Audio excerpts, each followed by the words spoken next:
Hello, and welcome to Locutors of Trek, the podcast where we talk about the people, places, and things of Star Trek. So, replicate yourself a Romulan ale or your synth selection of choice, and join us far beyond the stars.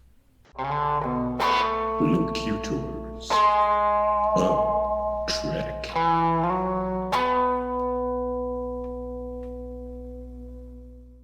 Program initiated. Enter when ready. Well, hi, this is Dave. And I'm Devin. And we are Locutors of Trek. Now, our topic this week is all things cybernetic. Now, in a wide sense, cybernetics is sort of a question of, machine learning, AI control, networks of, feedback and response and all sorts of stuff. But you know me, I'm first and foremost, right off the top of the episode, the etymology guy. So here we go. Cybernetics ultimately comes from Cybertron.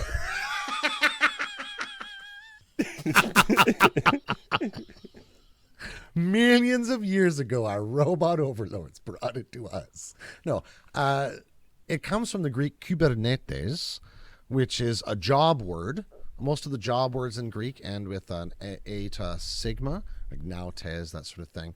And this one means the steers person of a ship, the rudder operator or tiller person. And so in that sense, it's the study of, steerage. Steering. Piloting. Getting feedback and making an alteration. Right. Based on that feedback. Sure. Trying to get to a place, being knocked off course, correcting, getting back on course. Basically. Absolutely. So there's a question, there's something about real time and engagement with reality here. So, I think at the very basis. Yeah, I mean, people often think Cybertron or androids or Sure. robots when they think cybernetics. Absolutely. Or, robotic implants, that type of thing. Mm-hmm. I think the field is far wider when we think of everything from the computer intelligence of the Enterprise, whichever one, voiced by Majel Barrett, iconically, or even the kinds of intelligences involved in holodeck programming. All of those are, in a certain sense, while they're also the province of electronics and engineering and computer programming and isolinear chip design and all sorts of stuff, they'd also be, at least in part, the province of cybernetics. Yeah. Is that what's that noise? I don't hear anything. What? I'm not sure what you mean. Okay. All right, that's Right getting there. pretty annoying. Fine, I think it's a transport alert. That's what Let's see. I haven't read the manual, but It is a transport alert. what's that? Oh, it's Mr. Scott. Oh, hey! Hello again, gentlemen. Take a seat at the back there. It's very close to the front, but there's a seat for you. Sit in the hall? Please. Oh, by all means. Cheers. Cheers. Bottoms up. So welcome, Mr. Scott, for another round of Debate 9.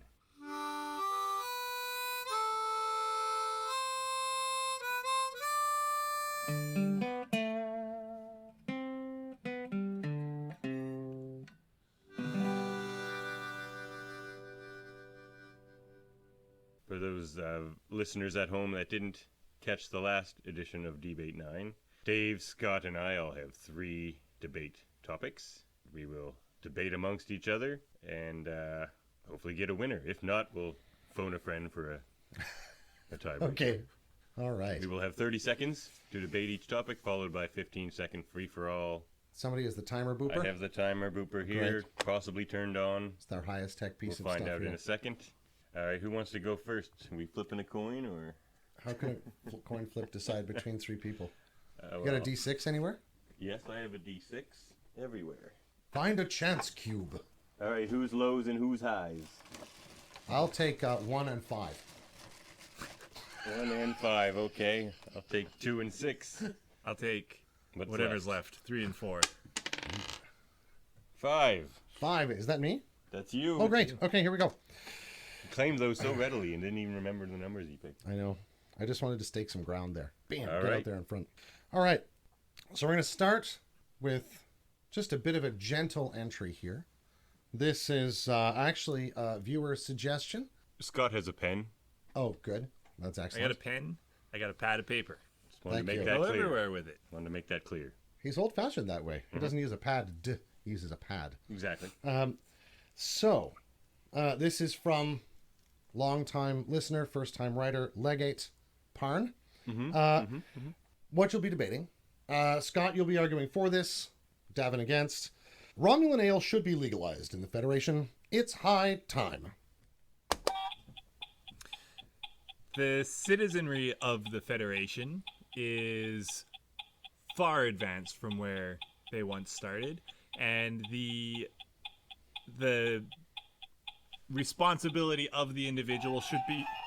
That was a quick Keep going. 30 seconds. I did the wrong one. You got 15 more. The responsibility of the individual should always be respected, and honestly, the liberty of the individual should be respected in all things, including their decision of drink of choice.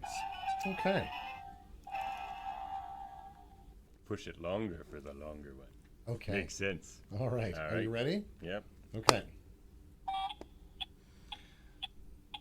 Look, quite frankly, until the Federation, or the Romulans perhaps share with the Federation, the cure for the Romulan ale hangover, it would be dangerous, irresponsible, look, just sloppy for the Federation to legalize Romulan ale.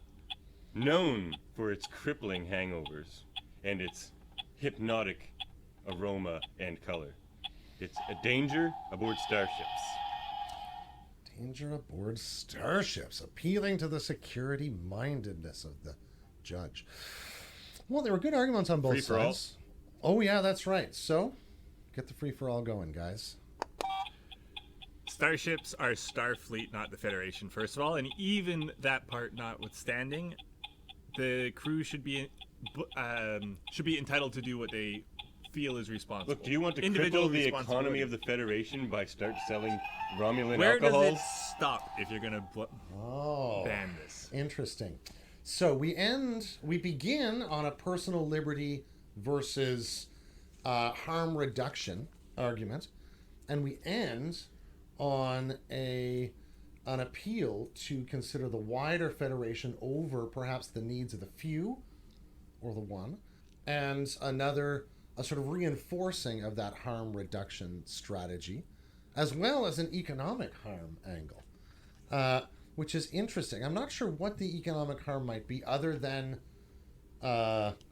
perhaps the sort of hangover brain drain, if that's what you sort of mean. But in this regard, I think I'm going to give the point to Scott. He's made a lot of good arguments that sound like they appeal to a Federation policy mind. Preposterous, but that's fine. Let's move on.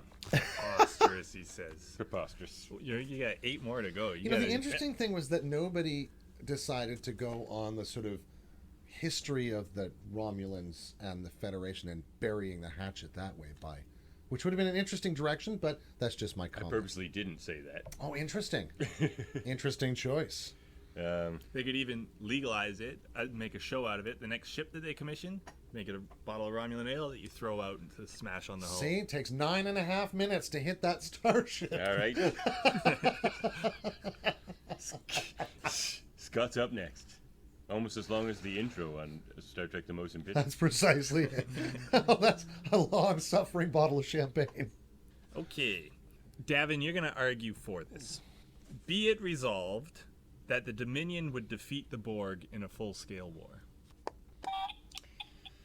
The Dominion have the resources of an entire quadrant. They have the cunning of the founders. They have the ambassadorial qualities of the Borg aren't going to come under it. But the gem... Oh, you have to do it. I get another 15. There we go. Let's do this Give it a buzzer right. Long button. The Borg...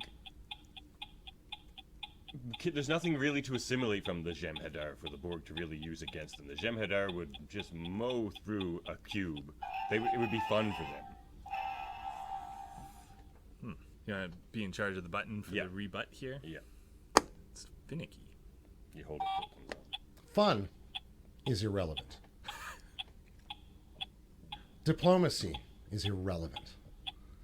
cunning is irrelevant. Your species and their complex of economic activities will be useful to us. Your technologies are passing, but your distinctiveness, biological and cultural, will be added to our own in time. Cool. And I only talked about the Jem'Hadar. One founder would take out an entire cube. How would the Borg ever stop a One founder? cube. And then another founder would take out another cube. And then another founder would take out another cube. There aren't enough I cubes think you've missed the in problem proximity. of scale here. Also, the Borg can't unite or like bring their forces together into one spot very well. Well, They Not don't. sure they need to all that Transwarp often. conduits. Spread, yeah, I know, but they're spread out all over. and the hive mind. Who are you arguing for here? Well, I'm just What thinking is this? about I think the we found arguments Bob. that are being Resistance is made. futile. I'm just listening to the arguments being made and wondering if they're legitimate or if they're a little bit of a stretch. All I right, mean, well, I think the Dominion would Make your give call. the I think Board it a would be a huge battle. run for their money. Yeah, I think Honestly. sending the Vorta in against the Borg probably isn't. That's not their- gonna do their it. best Just move. get a bunch of Although, they assimilated stopped Borg cloning to- Borda for a while. I would be curious to see how, like, an assimilation of a founder would work. Yeah, I don't know if that. You'd, I don't you'd even know never if that would work. assimilate a Jem'Hadar anyway, because they would probably kill themselves before they allowed it. Yeah, Like, they're no, not I gonna think that's. I mean, your point about assimilation is a really well made one It's because I tough think against the Dominion.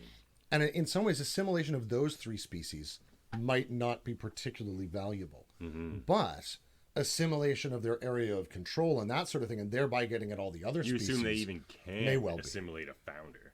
Oh yeah, I don't. Well, and it's not. That's not necessarily clear. They might just have to eradicate them. Yeah, Anyway, yeah. Which I would, I think, be their I think other that choice. would have been Yeah, I know. I didn't get there. the hook to hang your hat on. I'm gonna give this one to Dave. This is the challenge, like having to get her on the fly, right? Whew. All right. All right. Off to a rough start. Trick is to make it rougher for you guys. Okay. So, I'm sure you're both familiar with the Treaty of Alderaan.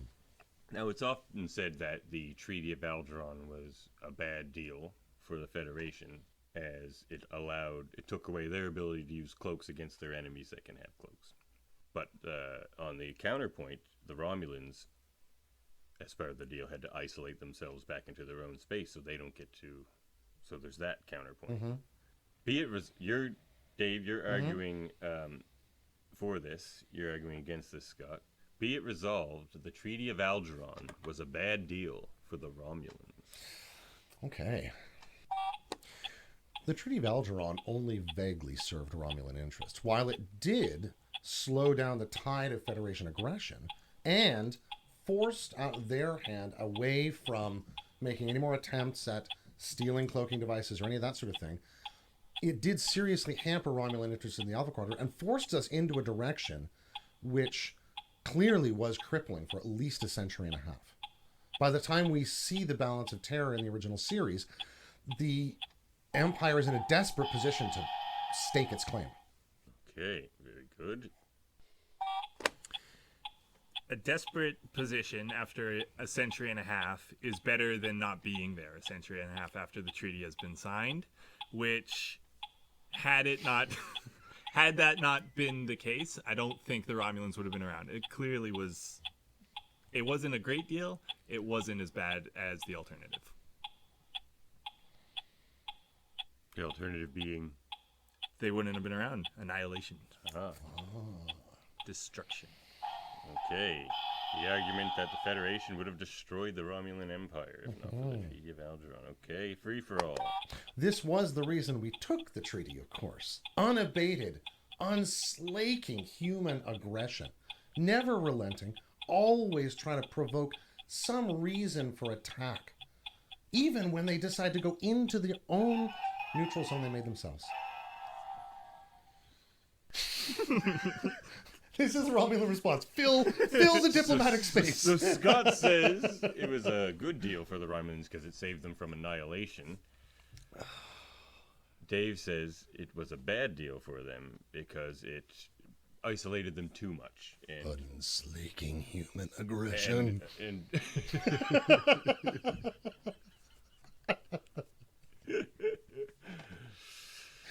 Ooh, Oh, man. this is a tough one.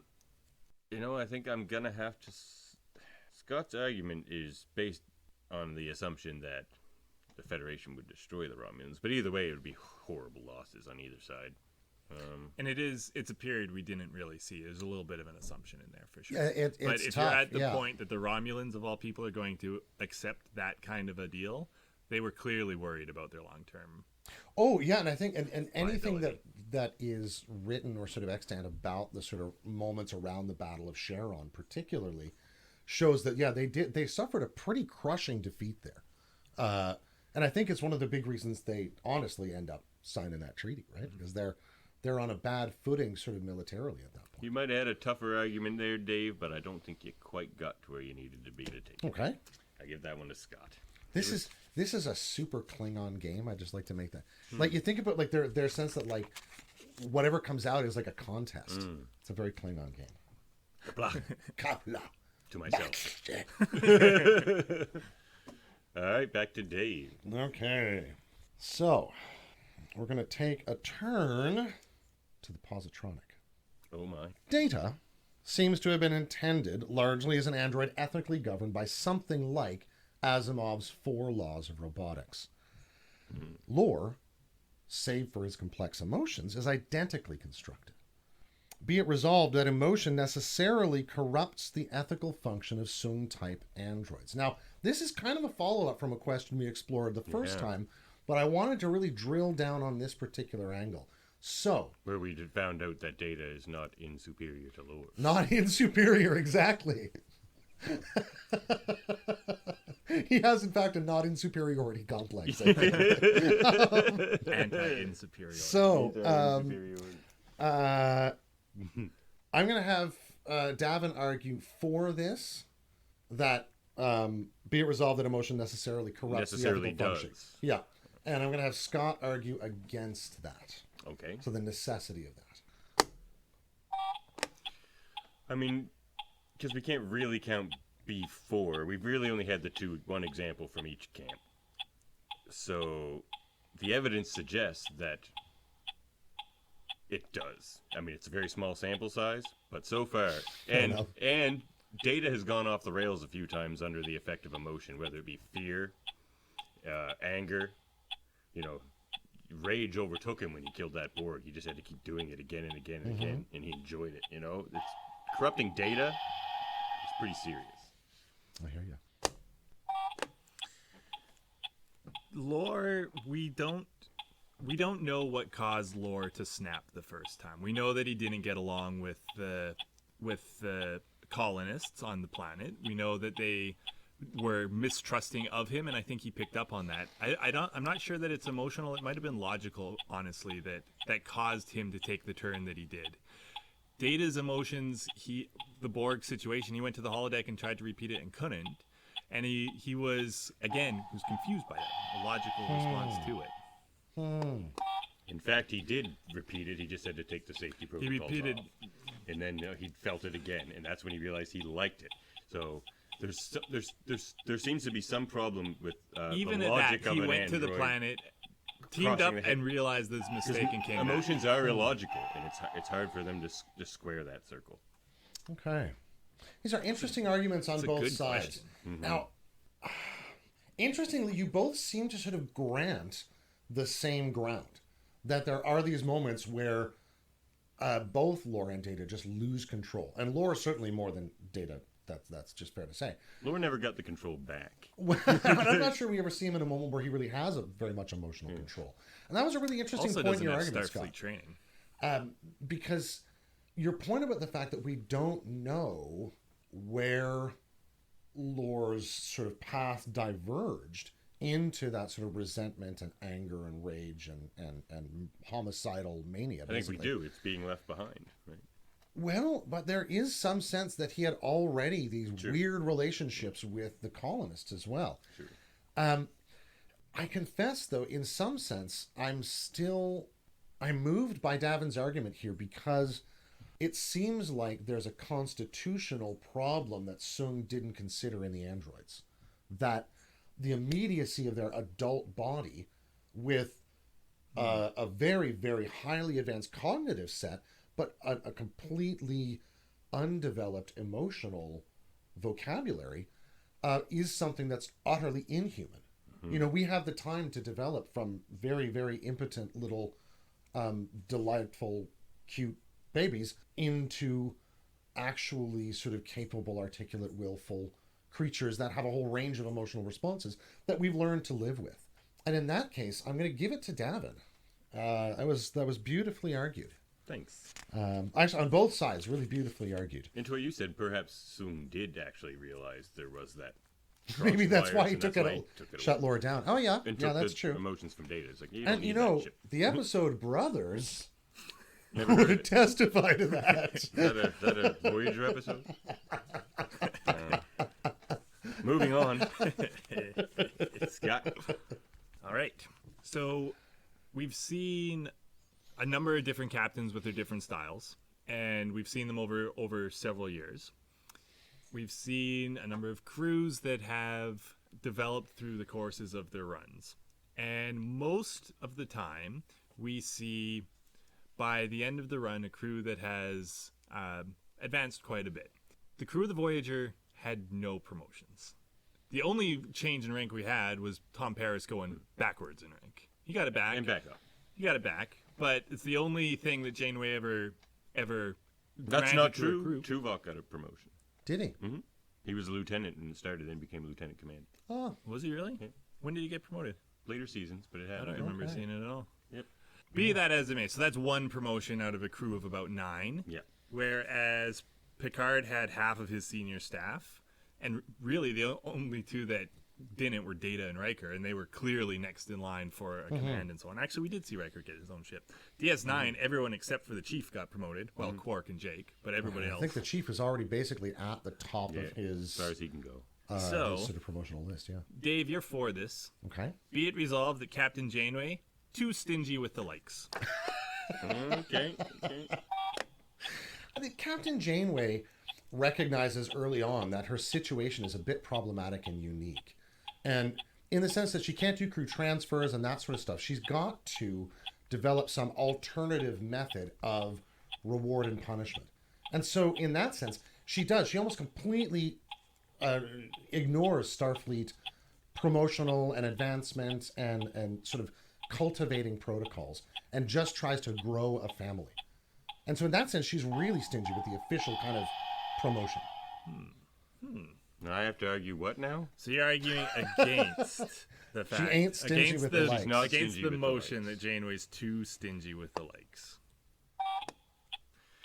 She's not too stingy with the likes because she has no communication with Starfleet Command. Like, I don't think, in the grand scheme of things, a single captain is able to grant promotions. It doesn't seem that way. There seems to be some communication with Starfleet Command. I want to promote this person. You know, does their record meet it? Because, you know, captains don't look into the past. You know, they're going to be like, no, well, there's this red flag from the past, so maybe this person shouldn't be promoted. Like with Worf, when they said he may never see Right. captaincy. Okay, back and forth. The field promotion of Wesley Crusher and a Major Kira and a number of people to ranks that would exceed or bypass their normal chain of promotion, to me says that there are circumstances in which that can happen. Rank, Definitely, rank they have became to be unimportant. Like you confirmed. said, there's no rank has no purpose. But on there's no Voyager. sense saying that, you know, they can't do it in the field. Yeah. The field promotion for sure is a bit of a hole, and it's in situations specifically where like you're out in the field, which Voyager couldn't get much further out, right? My second point: rank field, has yeah. no purpose on Voyager. Rank has no purpose is a good higher point. rank. Is a good point, and it's also one that Dave kind of touched on with the unique situation. That's why I was confused An when I was alternative arguing. I thought you focus. hung yourself there. I'm just working clearly, just as hard as I could to hang you out to dry. Yeah. Fair enough. But I think what his point there was not that. Well, I guess he's arguing that she is too stingy, Yeah, and you're exactly. focusing on something on a different focus.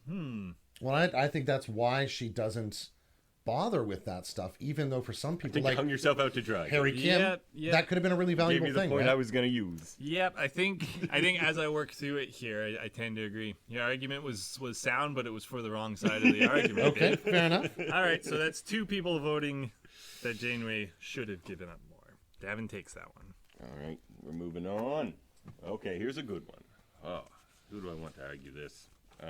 Scott, you will argue for this. Dave, you will argue against. No, I'm going to reverse that. Oh no. Scott's and Scott. Yep. Okay, All right. You're messing up the so notes. I'm starting then. What? I'm messing up the way? You're messing up the notes. I can't just erase on paper, you know. We should take a point from him for that. Bragging about He's his only pen, got one. wishes he had a pencil. He's only got Oh one. man. Mm-hmm. All right. Dave, Uh-huh. be it resolved that unimatrices Okay. are a closer bond than familial bond. Okay. Both physiologically and psychologically, let alone at the level of subspace connection, the unimatrix is in fact a closer bond than a familial bond. While it may not have some of the vernacular connections of, dinner and that sort of stuff around it that we like about the family connection, the connection the Borg have with each other is profound, productive, total. It's a kind of perichoresis of the mind of the drones together. Yeah. Okay. Scott for familial bond. The familial bond is the stronger one because it's one that you can opt into, and alternatively, you can opt out of it. So if you have a strong familial bond, you are developing that yourself, you're building it, and you are invested in it. If you are a member of a unimatrix, you have no say in the matter. You're just a cog in the hive mind, and there's no like desire to be part of that. So because of that, the familial bond's stronger. Okay, Dave, I hope you have a counter for what he just said. Option is irrelevance. The bond that's involved in the unimatrix is total, and in Even fact, if option's irrelevant, you don't get to choose your family. You choose what you do with them. right. So you don't opt into the family then. You opt into the bond. No. You don't choose who it is. You're opting to build the bond that's there. Oh no. Okay then.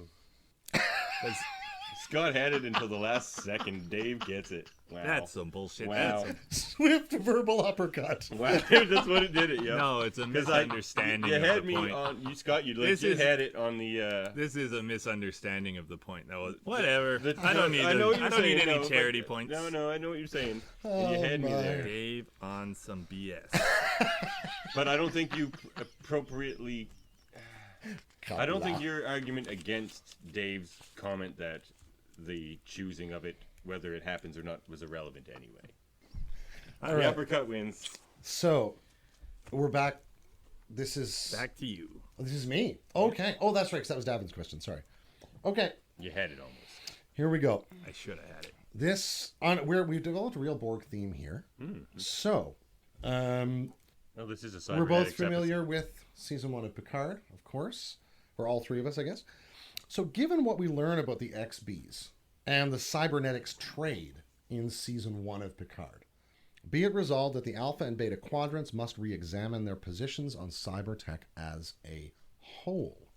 Davin, you'll be arguing for this, That they should re-examine that their they position should re-examine as of Picard. So their their relationship with re-examine the cybertech band. as a whole. Oh, okay. Yeah. And Scott, you're arguing against that. Now, admittedly, there is an undercurrent of anti-cybernetics, anti-artificial intelligence in Star Trek. It often becomes a villain. There's a ban in Star Trek. But that seems to be rooted in some unhealthy places. Whether it be some sort of, us versus them xenophobic type thing. They're a different type of life we don't understand. But it could also be, as they just go in that show, put there by the Romulans. That's something the Romulans fomented in the Federation. Also not good. Right. I'd say that they have re-examined, that they've done it a couple of times. Okay. The spot where we're at in Measure of a Man, compared to the attack on Mars by the android workforce, the androids wouldn't have been there if they hadn't re-examined the first time and moved off the fact that Data is not a life form. Okay, he is. Let's allow androids to participate in society. They wound up with a station completely wiped out. I think that the ban is an appropriate spot. Okay. Oh, interesting points on both sides. The question is not whether they've done the ban before, or done the re-examining before. It's whether should they do it again. And I'd say their position's the answer fresh. to that is yes, because you can't just have the static positions. We've reached the culmination of the cybernetics issue. That's not the case. It's only recently they've landed on it, on where they're at, and they did it for good It's no reasons. pinnacle. Okay. Wow. I mean, of course, I suppose the curveball in all this is Coppelius Station, right? Where you have this sort of alternate possibility with space flowers and all sorts of lovely things. Beautiful. But, oh man, I wish we could have like 15 more seconds on both sides. It's not how the game works. No, like you've kind of fought my brain to a standstill here. Cripes. I like your point that they've done this a number of times, and maybe they've gotten to a point where they've kind of found a spot where this is an appropriate safe space to be given their recent experience. On the other side, the images of what we see going on in the Borg cube, these sort of destroyed former Borg, who are really having a hell of a time in rehabilitation. Let's just be really honest about that. And the kinds of things that are happening both from that station and to XBs that go along somewhere else. I think about poor Icheb, right? This certainly could be a kind of social push to look at it again. Whether you've argued sufficiently that they must, I think has to be the real question for me. Because it's really an ought, not a real argument, question, I guess, right? towards the must was the potential Romulan fomenting of that. Okay, right. I didn't really go hard at that idea. No. Right. That's tricky. I think on that grounds, I'm going to have to give the point to Scott. All right. Even though I think my heart lands on saying, no, we have to look at it right now. All right. I didn't show up for that one. That's fine. Who's up? I'm up. All right. All right. I got a little bit of a simpler one here. Get off of some of the Borg and some of these heavy topics. Davin, you're gonna argue. Well, you've argued for an awful lot of these. I'll give you the chance to argue against. Dave, you're gonna argue for this. Okay. Short and sweet. Short treks are outstanding. Oh. I really enjoyed the short treks. The sense of them being a short story that you can just take a really good B plot or an A plot that you can't find a good mirror B plot for and just run that is really interesting. It also allows them to explore narrative possibilities and situations that may not have much of a point in the canon of a show, but are just those brainworms you've got that you want to get on paper and turn out to be a really interesting story to tell. And I think that's the real beauty of them. They're not all perfect successes, but they're great. Okay. There were some amusing episode of Short Treks. You know, the Tribble one is funny and everything. Star Trek is best done when it's given more time. It's usually about developing a larger idea than in the Short Treks. Usually with an A and B plot, which you don't get in a Short Treks. They're fine. They would be better served world building, whereas the way they were used didn't really build out the world much. I mean, it added the Tribble thing, but other than that, just didn't really build the world. Lower Decks, I think, would handle Short Treks a little better and do a little more world building. Back and forth? I can see where Lower Decks, in a sense, has kind of learned from Short Treks that way, to like keep it really compact, but to nevertheless do that, as you say, sort of A plot, B plot format. The thing I love about the Short Treks is that they're not doing that because... I can only remember 2 of them. Well, that's not their fault. It's not on them. I would say that I remember a lot more Short Treks as individual concepts than I do episodes of Discovery as individual episodes. I think my favorite one is the one with Tilly and the stowaway This girl. isn't a litigation on Discovery. That wasn't the question. Well, it wasn't a question about Lower Decks either, but you brought that in. Well, I meant that they would just do a little more world building. That was more a point about world building. Yeah. I mean, I think as it puts itself more in the world. your point about the challenge of brevity, I think, is very well made that way. Honestly, I mean, I think the brevity that was is kind tough. of I their... like the short tracks. I didn't really like the position I I had. go against. So, like, in the point about remembering two of them, I mean, maybe it's true, maybe it's not. But anyway, Yeah, the B plots. The B plots are good. The ability to explore stuff that you maybe wouldn't spend an entire. do they episode feel on like is good. Star Trek as much? Because they don't really explore a big idea. They're just more like a scene from Star Trek. Well, and I think you're right. Like, one of the characteristic things They're about presented as that too. Trek stories is that microcosm, macrocosm, A, B kind of revolving, mirroring thing, right? And so in that sense, they were just, they were an interesting departure that way, right?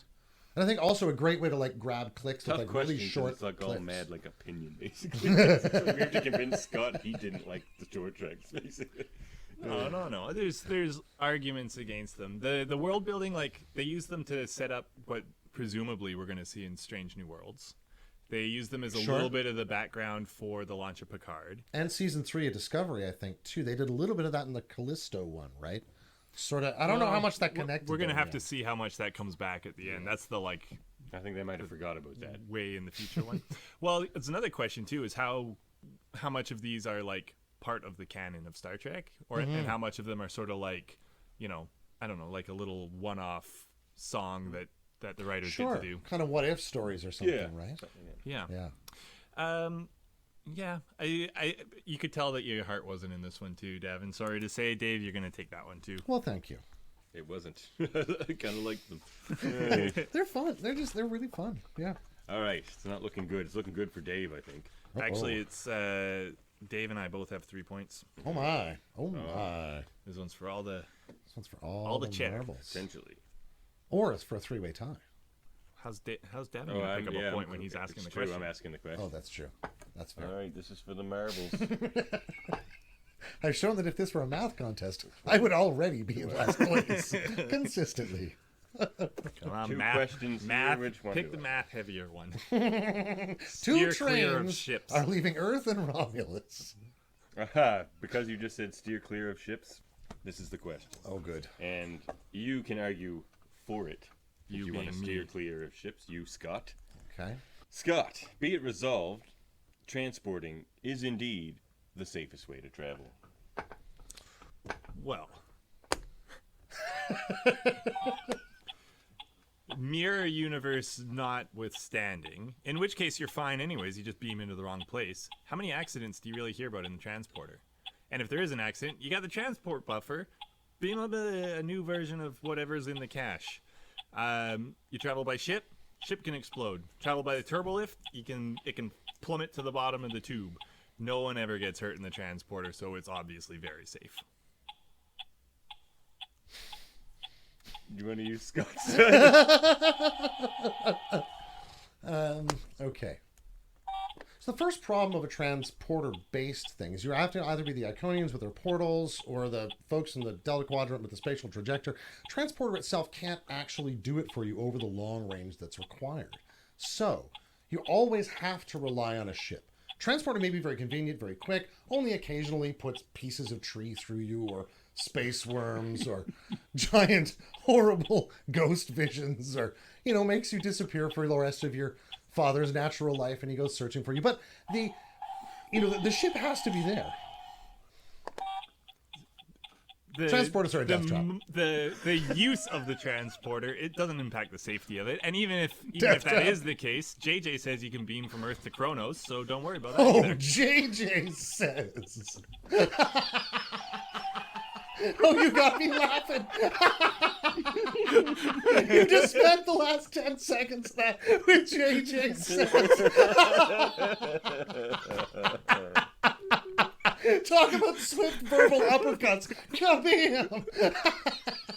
He got me with the liver shot with JJ there. Oh, that one hurt. Oh, Here's what's my funny. God. Dave, you won purely by accident. Oh, how'd I do that? Just with your... Or at least I don't think that's what you were trying to say. I think you were just being a bit facetious when you said transporters are a death trap. Oh, yeah. But what that made me think of is that even you on the other side? Which made me think maybe it is a complete death trap. Dave wins. That wasn't his man. argument But at all. he said it, and that's what it made me think. The other thing was when Dave said The odds- they only occasionally put a tree through you and stuff. I started to think about it, and it's not as actually as occasionally as Dave made it out. You were actually underplaying your argument a little bit. Think about it this way: they beam down to ships. They don't take the shuttles down Yeah, because it's fast. safer. Oh yeah, it's way more convenient. Absolutely, safer. right? I think that's They the wouldn't be convenience. doing that if it was. Well, and I think the question is the cost benefit analysis, right? Like just the same way we It's use a tough- airplanes or The that sort of thing. That, cost of losing a shuttle because they're prone to crash. or I mean, the Get risk Geordi stuck of down there with a Romulan under the not storm. being able to pull somebody up from the surface because there's huge ionization of the atmosphere doesn't outweigh being able to transport over to the ship that's right beside you with its shields down, right? Like the occasional inconvenience that way. You know, make a Dave, you lovely could point have that way. probably won with one word as well. It was a tough argument for you to make, I gotta say, because there's just so many questions about the transporter. Thomas Riker. Tom, right? Well, you could have just said Tuvix. Kubiks, yeah, that's true.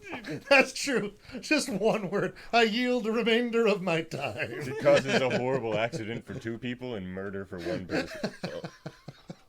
So you know, you were in a bit of a hole you had to dig out of there. Murder But by I think pattern your buffet. path to victory might have Oh my god. been distracting me from the potential risks of transportation. It's was like maybe if you hilarious. built up more of the JJ dangers, of, says like so. you did. You said ships I explode and things know, like that. But you have to You still kill need me. the ship. Yeah, of course you do, but you're riskier on the trip to wherever you're going than you are once you're there and just beaming down to the planet. Space pirates. yeah, I guess I wasn't convinced that the benefits of the transporters weren't due to convenience and not safety. Like they'd use them on Earth too, like in Picard. Those ones that just bing, bing, bing, bing, bing. Oh, yeah. And that's a convenience thing because they just want to go to France, to San Francisco, or whatever the shit. Yeah. And it's true, like it's become as routine a technology as like microwaves are for us. So I'd I love to think. know how those ones work though, because people can just walk at them at random and it works. Yeah. I found those in. I wonder if they're like Programming almost like beforehand. the Iconian thing where it's just, you know, you get on this train, you get on the train that's going to take you to Manhattan or to the Bronx, versus you walk into this transporter, it takes you to Paris instead of. Yeah, it might be Buenos just like Aires a or something. dedicated pad in that yeah, sense, right? exactly. Yeah. Right, that makes Yeah. sense. And that'd probably be a way simpler technology in that sense. Yeah, You because just, then like, you just plonk it need the down. two. Yeah, right? Quantum entanglement. Ooh. Well, We still don't have a winner here. yeah, do we we? do Dave. Ah, son of a gun. Dave made Ah, dang. more cases on how it's dangerous. It's like, No, it he could be a made tree, more cases it about could how be you a- still need a ship. He didn't even Certainly talk gave about more that. instances of Doesn't matter. times it went wrong. Yeah, exactly. Your It's a good old examples about rhetorical when ships strategy, blew up though, and right? stuff It's were a like little back, little back. what is that? It's like the reverse of the Socrates argument. How big is a heap? Let me heap things up until it overwhelms. Well, that's the end of this edition of Debate 9. We now have Scott with 1 victory, Dave with 1 victory, me with moral victory. Moral Oh, victory. Moral victory! pound of bacon. Which is aiming for some more gazpacho. Moral capla, we call it. Indeed, that's it. All right, thanks, Mr. Scott. All right. Pleasure as always, guys. Safe transporting away. Thank you. Adios, amigos. Sounds good. Hasta luego.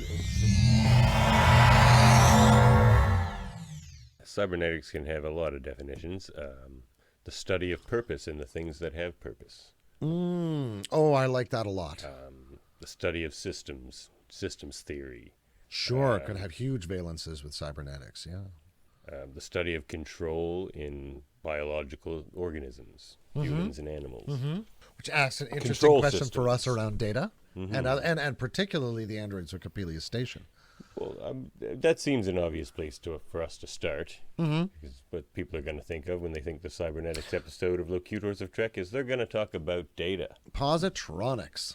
Here And we certainly Noonien Sung would had to have been a great cyberneticist. Sure. But he also would have had to have been an amazing roboticist. Sure, because rob- that cybernetic package doesn't need to have a humanoid-shaped robot, shipped to steer in that sense, right? No.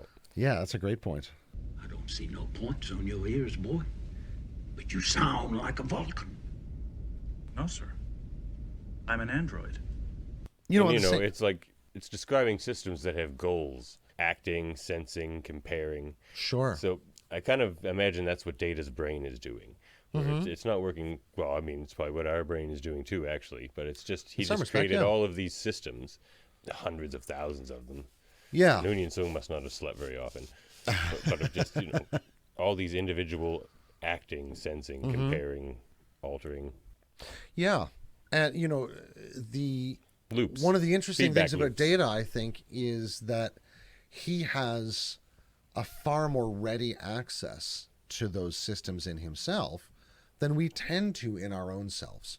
If we're the sort of meat cyber version, our control systems, other than through, maybe doing stuff with the vagus nerve or breath control or that sort of stuff, is in many ways out of the reach of most of us, accessing those real core control systems, either physiological or, in that sense, reaching into the unconscious. If you wanted to stretch this analogy farther, our kind of positronic matrix in the brain. I remember every fact I'm exposed to, sir. Here's something to think about, Dave. Mm-hmm. Can a technology, data, lore, for example, have desire and act on that desire? Or is it irresponsible to suggest that Sung isn't responsible for the technology he made?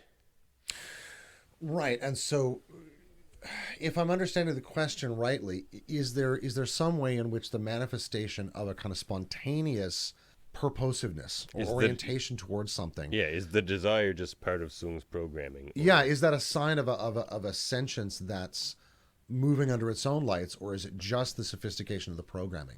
I mean, I think at some level that's really tricky, because if the imprint of the creator, in this case Sung, is so active and powerful at every level that even the most minute responses somehow have that, that thumbprint in the clay of Data's being, I think materially it would be hard to argue Sung out of the picture. But phenomenologically, experientially, I think that question is moot, because the experiencer is Data. I think we come back to that beautiful argument that most of us know from, say, Descartes Meditation 2, but which, has existed for at least 2,000 years before that, which is, I experience, I think, therefore I am. And that irreducibility of the experiencing subject, I think, argues at least to some degree in favor of Data, as long as we can understand that constellation of, kind of proto-selves or proto-perspectives inside him, and the data points you were talking about earlier, to be able to constitute into some kind of unified sense of self. And do you think Data's positronic brain works more like ours, or works more like machine learning, which is, just pattern matching? I think it's Like got to extremely exceed that. super fast. I think it's got to exceed that at some level, because of his ability to create. And, that may be me reaching back to one of the early goals of cybernetics. very early senses of what a human being or what a person is in that sense, right? Yeah, one of the early goals of cybernetics was actually to have two machines talk to each other. Right. And what would they talk about? It would be fascinating. There's a really chilling movie from, I think, the 70s, early 80s. Is that called Project Cyclops? Am I right about that? Is that the film? No, that was a NASA project about how SETI should be conducted. Never mind. But anyway, it's this film about this absolute supercomputer that's built by the Americans, fearing that the Russians are going to build a similar supercomputer. Mm-hmm. And ultimately, once the two computers arrive in contact with each other, having escaped in that respect the control of their creators, the two of them just decide that this is foolish, and they just start running everything. And I think that kind of a fear, the fear of automation, the foreboding or potential foreboding aspect of, a sort of takeover by robots or androids or all sorts of things, is one of those kind of base features of a lot of Star Trek commentary. If you think about a lot of original series episodes, many of them are about technology run amok. Oh, yeah. And almost every machine intelligence we meet in the original series has some kind of horrific problem. And that, in some sense, pursues the basic premise of the series, which we've already talked about in some sense, is this mediation between a sort of completely passionate approach to life and an entirely logical, measured approach to life. And that was a big product of the time as well. When these technologies were new, cybernetics was new. Cybernetics, especially in its contemporary computer capacity. Yeah, right? and in the more modern context, because it has its roots in more of a political context. Okay, go on. Like I say, it was the study of systems, and it was it first got coined cybernetics from the Sure, the steersman, the Kubernetes, yeah.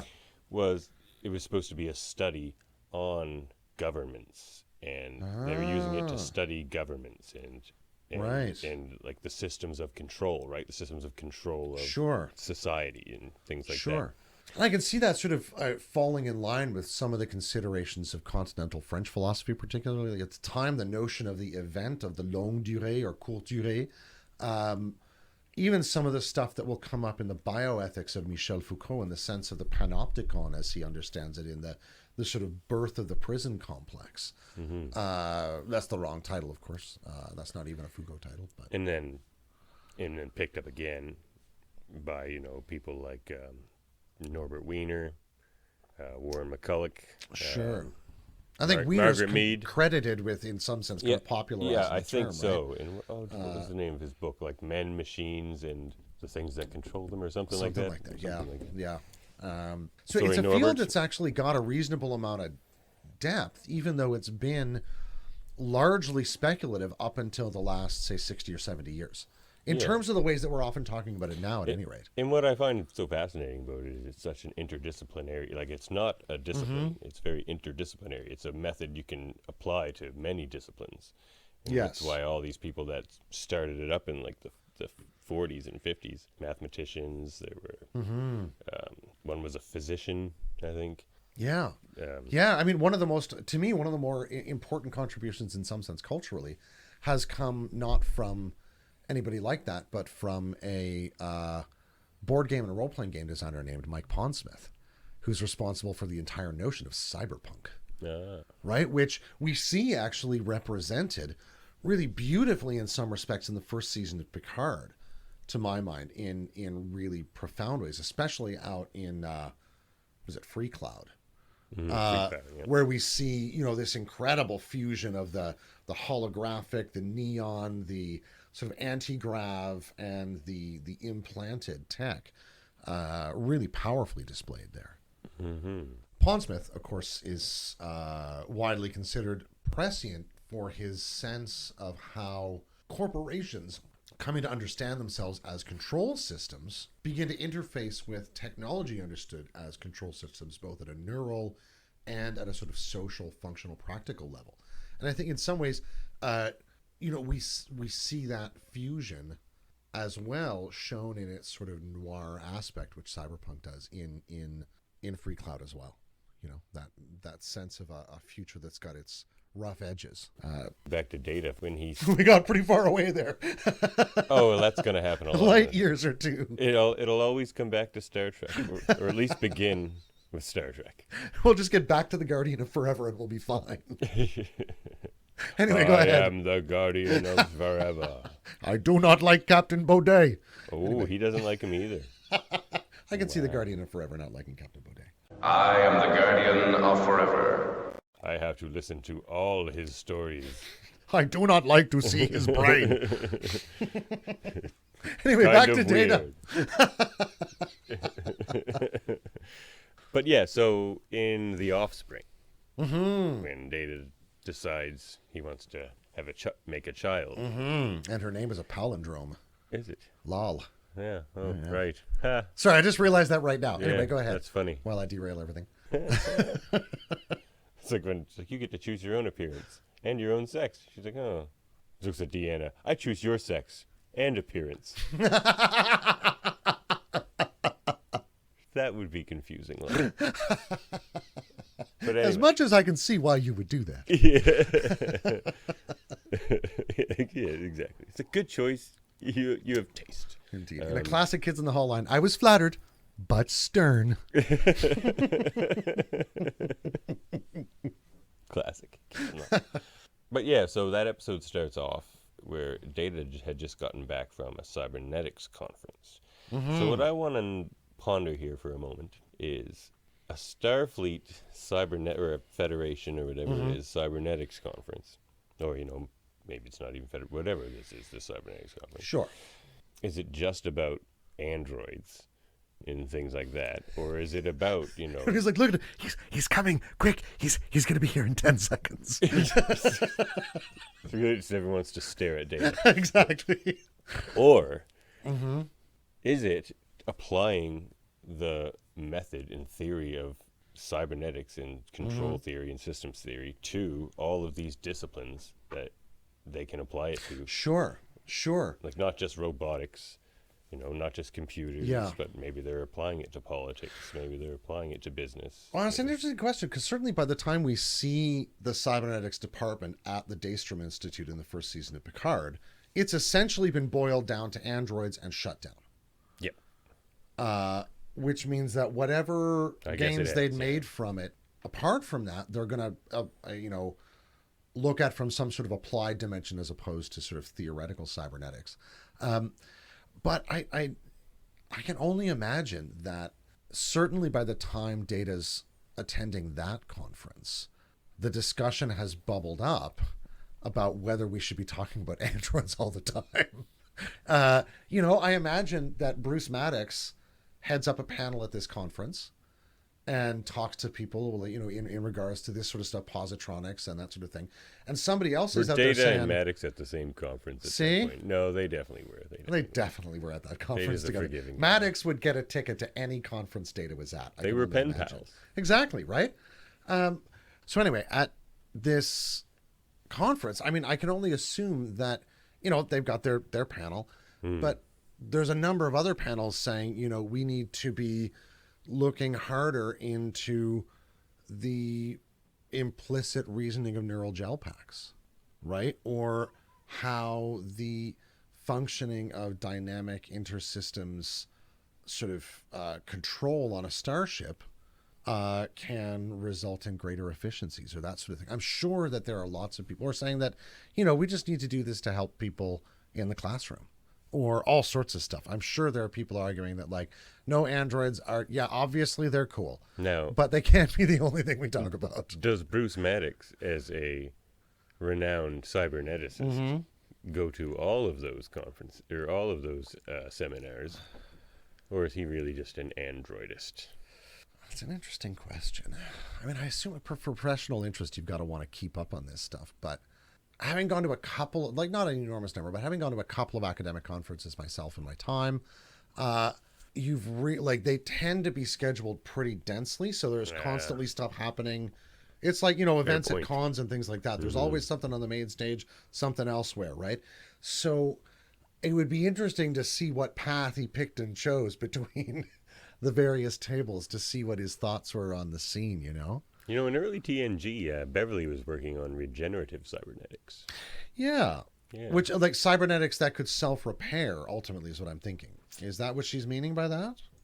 Or is this cybernetics that help to regenerate the healing body? See, I don't know. I would assume maybe the second, where she's a doctor. Maybe and so. They get it, and she kind of branches that into nanotech. She has the nanites. Oh, yeah. That can heal you. Right. And that made me think. So if she was working on regenerative cybernetics, isn't that also what the doctor who saved Worf from his spine injury was also working on? But they were working from the perspective of cloning tissue perfectly. I think so. They were creating and building a replacement Klingon spine, which is a complex affair to get right. There's cybernetics involved there. Yeah, I imagine the way in which you're going to 3D print that up. Interestingly, 3D printing of pork has begun in China, as well as 3D printing of muscle fibers to help repair and reintroduce motion and nerve function in post-trauma patients, depending on the kind of injury they received. And apparently that research, which is, just published a few weeks ago, or maybe last week, I guess, when I saw the headline, demonstrated that the learning which occurred was actually happening at a rate far greater than they had assumed, which makes me think of the old cybertech notion of skill softs, downloadable skill sets that we could, program ourselves with for limited times or bring to bear. I think that's kind of where I wanted to go next anyway. Right on. I mean, it makes me think of the Suliban. Where does it take you? Well, okay, if we're talking about like downloaded, just evolutionary upgrades, essentially. Sure. In that case. But now, where was it taking you? Well, no, I was thinking that too. Okay. That part of it, but just basically cybernetic enhancements that we see in Star Trek. It's a big thing that we see, whether it's Geordi's visor, sure, or the Borg. Sure, whether they're therapeutic or an the intended binars. augmentation. Yeah, the binars. Even the slicing device that hooked to the side of the guy's neck in Deep Space Nine. In what now? What's that in binar? Oh my gosh. We're not tapped in like a binar pair. See, that might happen very quickly. If we ever change the name of the podcast to the binars of Trek. That's true. Then you'll know that the surgery was a success. Yeah, see the Ethernet port in the back of the skull there. So anyway, these sort of skill softs and things like that are part of a whole notion of changes to the body, therapeutic or otherwise, like from Picard's replacement heart to Geordi's visor to, as you said, Borg implants, which are intended to either meet or replace or exceed biological function, and to, at some rate, integrate relatively seamlessly with the body of the user. Okay, so here's a question for you, Dave. Okay. Are we, you and I, already cyborgs because we offload so much of what we would otherwise have to do with our own brains and bodies to the environment around us? We are the Borg. That's an Like, interesting think question. of the amount of things you don't have to remember because the reminder is in the environment around you. Sure. Just as an example. There's my you pajamas don't on the have to chair. You don't I have to should go remember to your bed. street name. You see that street sign every day. Sure. Yeah. And for instance, I don't have to remember all my favorite books. I can just carry them around in my pocket where the internet lives, right? Absolutely, I think we are in some respect cybernetic creatures that way. Digitally cybernetic in particular. But, I mean, I've been wearing glasses since I was, I don't know, 10 or 11 years old, something like that, maybe 12 years old. Bragging. So this right here, About his set of cybernetic lenses eye that implants. I know, they don't give me any increase in the visual He range. calls them which would be his nice. cybernoculars. That's right, my cybernoculars. Ulors on this. I'm sorry, that's true. They're my advanced sensors. Exactly. In the visual acuity range. Exactly. That in some sense is a piece of technology I require all the time. Otherwise, I would mainly perceive the world as blurry colored shapes, as opposed to just regular colored shapes that I see right now. Starfleet and Picard would be after you, Dave. Cyborg, they would say. No, but specifically androids, they're not too happy. Yeah. Well, and did androids affect they're their extremely cybernetics department, curious that's for about, sure. but in some respect, I think threatened by. And we can see that in the kinds of discussions you see in Measure of a Man as well, right? And there does seem to be a sense in Star Trek as well that cybernetics, particularly implanted cybernetics, can give a person a kind of tricky advantage.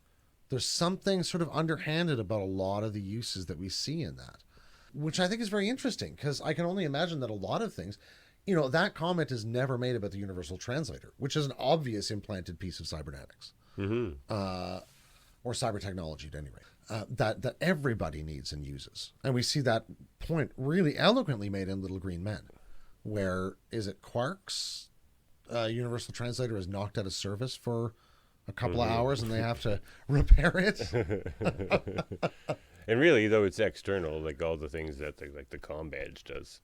Yeah. Things like that.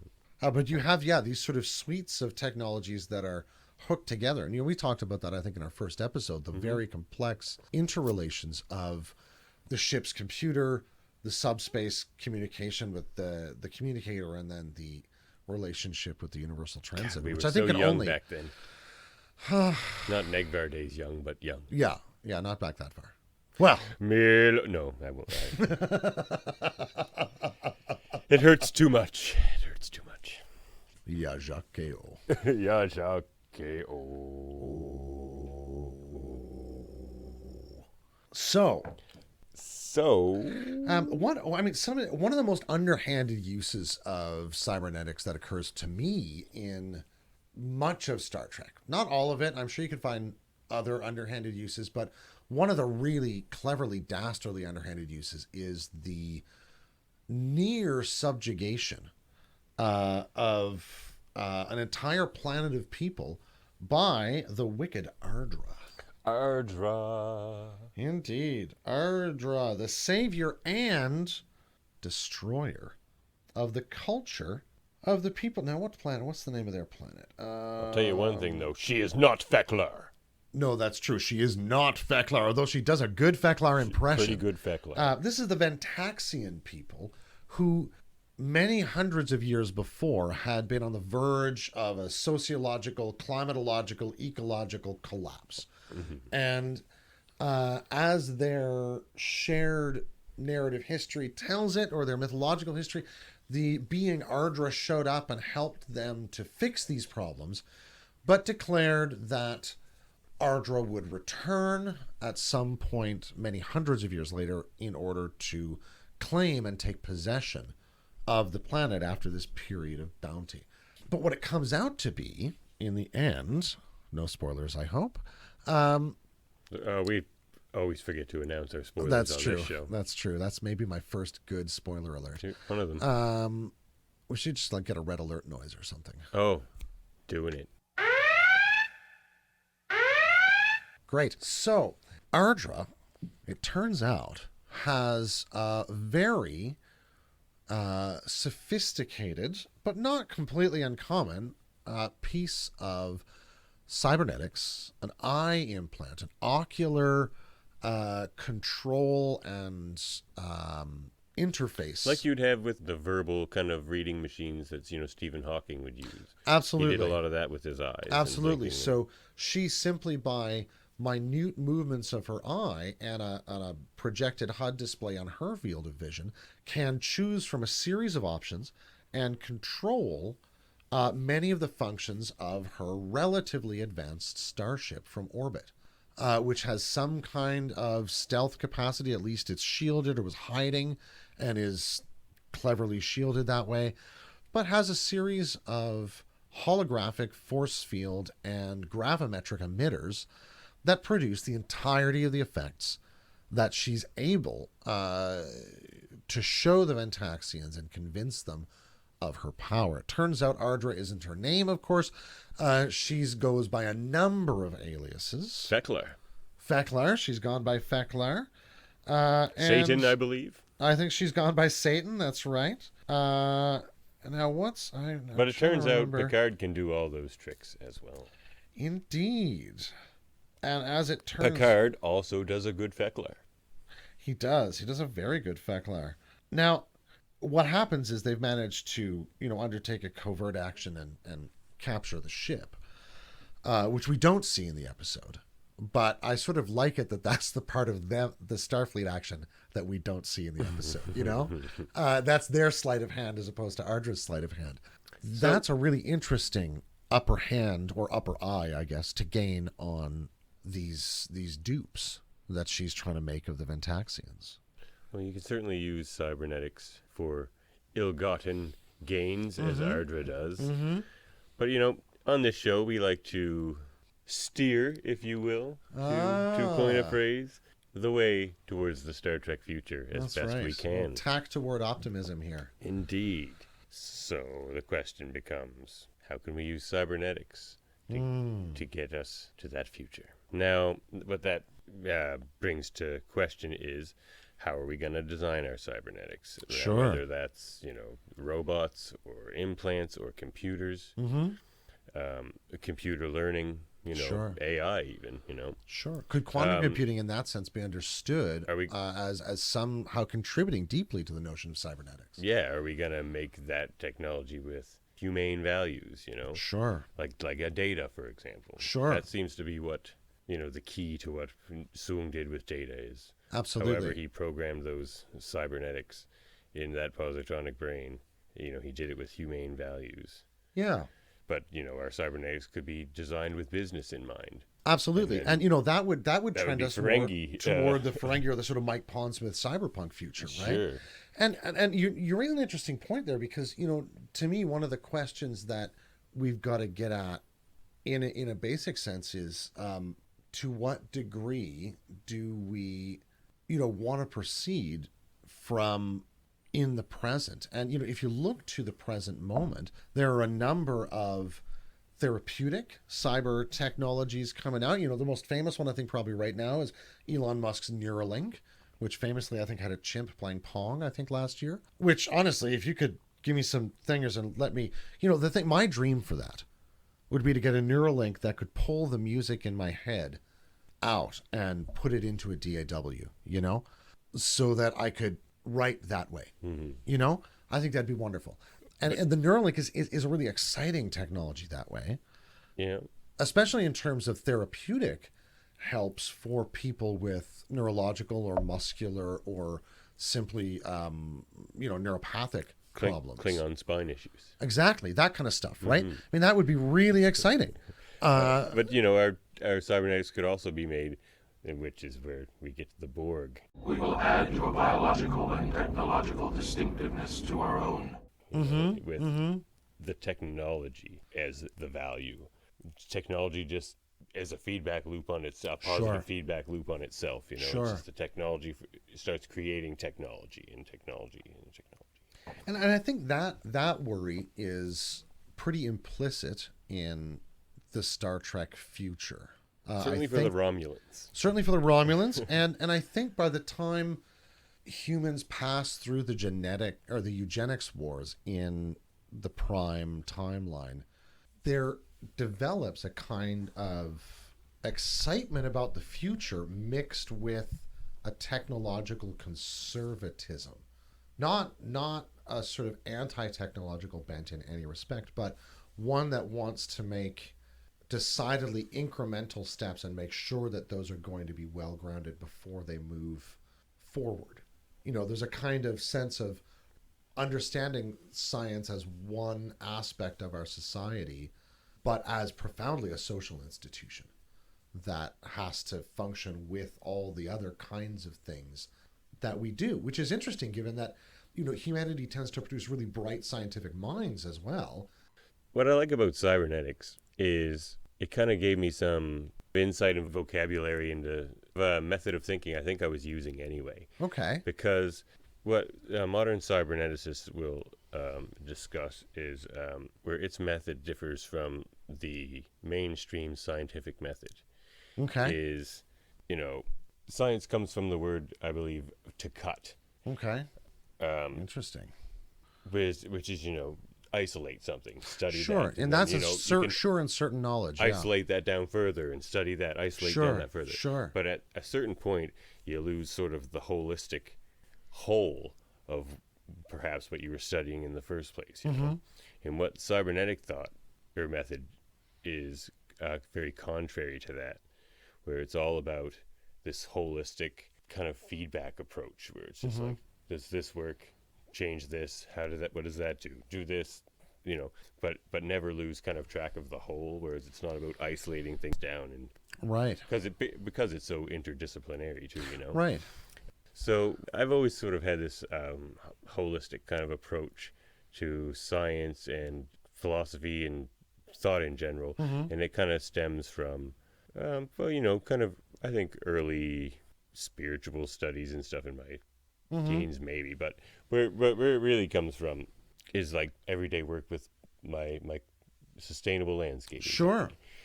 Where it's all about this holistic approach to the environment, recognizing the living, breathing entity that it is. And I think sometimes in science we may lose track of that a bit. Now, it's certainly necessary in some degrees. Like, you have to specialize. You have to kind of focus sometimes. But I think, certainly I've noticed it in medicine and other types of science as well, where I think they do lose the holistic. It would be great if we could have these cybernetics conferences where we bring all these disciplines together and just sort of discuss where they connect and what they can learn from each other and those types of things. And, Well, it's interesting you make that point, because which I guess is what a think tank is, but in a certain sense, yeah. But one of the developments that has occurred, and it certainly had been occurring before I got into healthcare, but has increasingly been emphasized during the years that I've worked in it, is absolutely an interdisciplinary care team, for instance, right? So you're drawing from, physios, from OTs, from social work, from medicine, from nursing, from, respirology, all sorts of things, from spiritual care, from security, the whole global sense of a person, from rec therapy, all these dimensions, to get as many possible viewpoints on the person that can kind of build a picture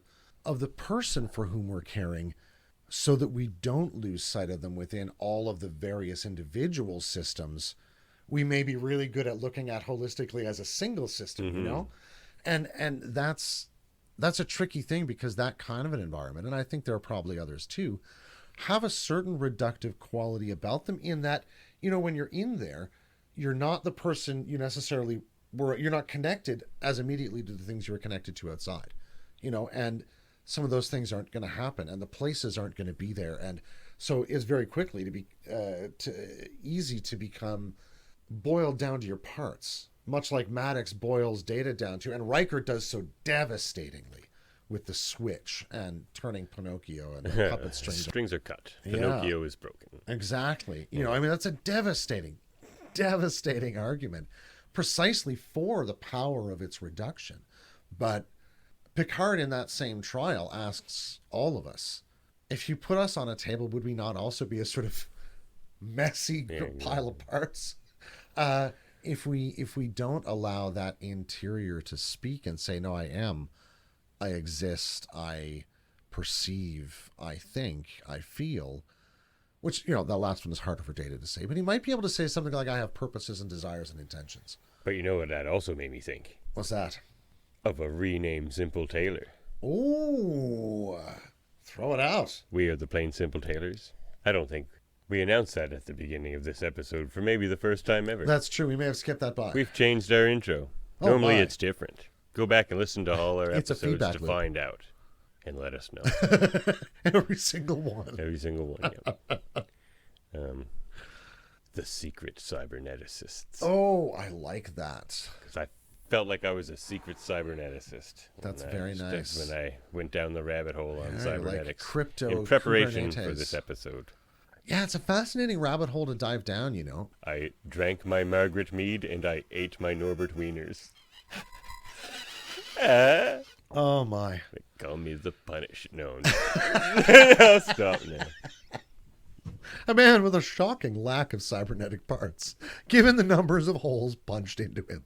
Anyway, the that wider sense of cybernetics we get into often enough in the interactions in, odd moments when the hologram, the holodecks go weird, or when that sort of thing happens. One of the standout characters or moments, to my mind, that way is in fact Voyager's doctor, who has a length of time spent with him as a feeling construct, which is very different from the time we spend with Data as a construct fascinated by feeling. Yeah. I think the first moment we meet the doctor in the pilot of Voyager, is wonderful. He's just such a crap. He's like, why am I here? Don't you have a medical officer?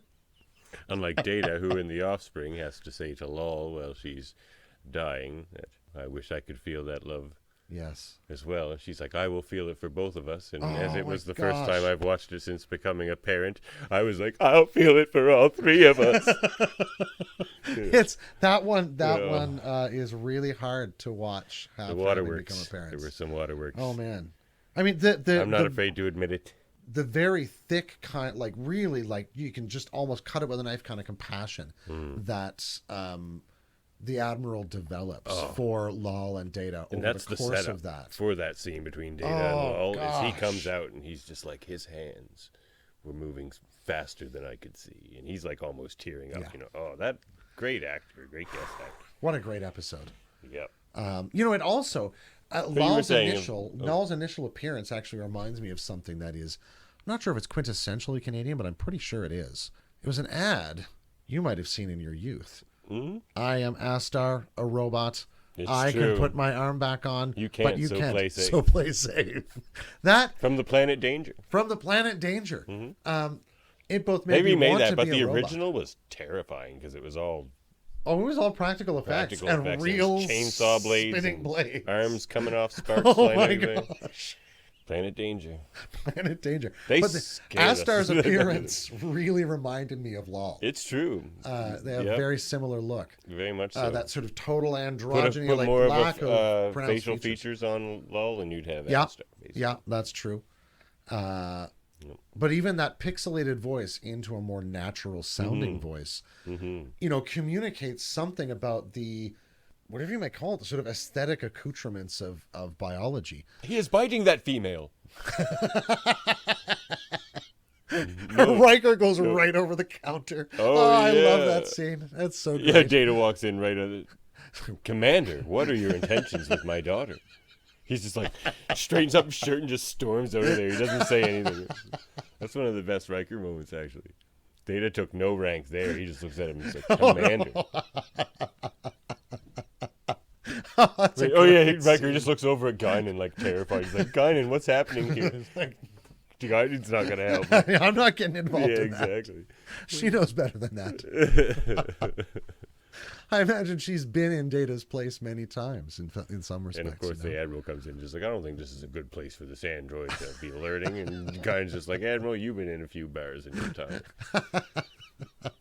That didn't work, though. It actually made him mad. When Yeah, he it said really that. did. Yeah, Guinan kind of flopped on that moment. Yeah. Not enough listening, too much talking, Yeah, could have been. maybe. Should have made him a Sumerian sunrise. But I believe you were saying before I ended up with the offspring, you were saying about What I was saying. you were saying about the, Like I often used to ask my students when I was teaching at a university, how did we get to this point? I would get like halfway through a class and I'd be like, what was I talking about up till now? were you talking about emotional machines? Because I was like, Data can't feel them. Oh yeah, the doctor and yes, his the feeling. doctor, of course. There you go. I knew we'd get Now back to here's it. a sense where your original question that we started with. Yep. And thank you for pointing me back toward this. No problem. Whether the sense of desire or feeling can mean that there is a level of reality to the construct which exceeds simply the sort of print of the maker or the builder creator. That argument is articulated in almost every scene we see the doctor. I'm a doctor, not a database. There's almost always a reference to his peculiar physicality, or the scene ends and everybody else leaves and he's in the room and he's just can't leave the med bay at first, and a bunch of the ways that we meet the doctor physically are a great way of exploring this sense of an alien consciousness that looks a lot like us, because the doctor outwardly looks like us, but inwardly there is no inside, right? He's a hologram, and yet he has feelings, complex developing feelings, which Data, who has a solid body that's humanoid in shape, doesn't, right? So it's to me it's an interesting way of deploying that and exploring that bit by bit over time. And he knows about cybernetic implants. He knows that they can cause skin irritation. Would you like an analgesic cream? I like that that's how he stalled the Borg in First Contact. He's like, what? Stall them. He's like, what? Stall them? I'm a doctor. Not Would you a like an stall guy. analgesic cream? I'm a doctor, not a counterinsurgent. Yeah. Borg implants can cause Skin irritation. It would be funny if the Borg was just like, I would really love an analgesic cream. This unit wouldn't It's like, require like, it. This unit has been itching. What you don't see on the Borg ship when they just show up at the pharmacy. This unit requires Gold Bond. Oh, man. Well, Dave, is this the dystopia? You mean right now? Yeah. I think it's a not great topia in some respects, but I think it's still... Is it all smooth sailing from here? Oh. Will we steer a better course? Will we embrace the art of steering on our planet and steer towards that Star Trek horizon? Put our tiller toward the Embrace first star our on the cybernetics. left. Straight on till morning. Mm-hmm.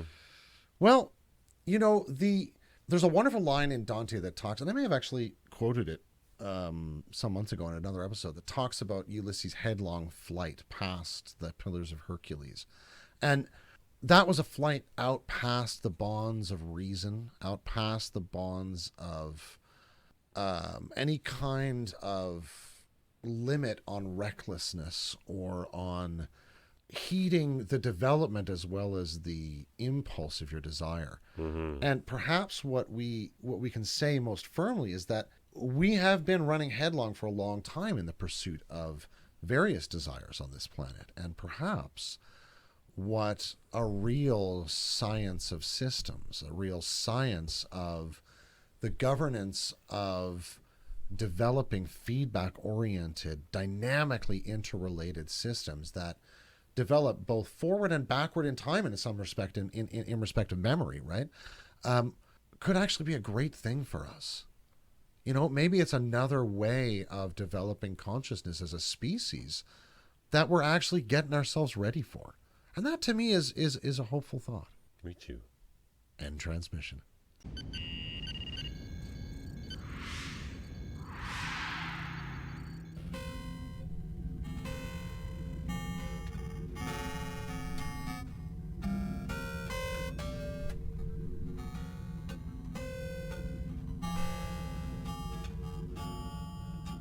What's this one? Oh, Blue Moon.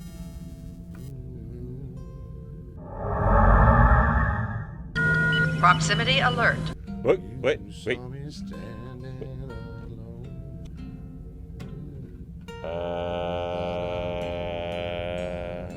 There's a proximity alert, Dave.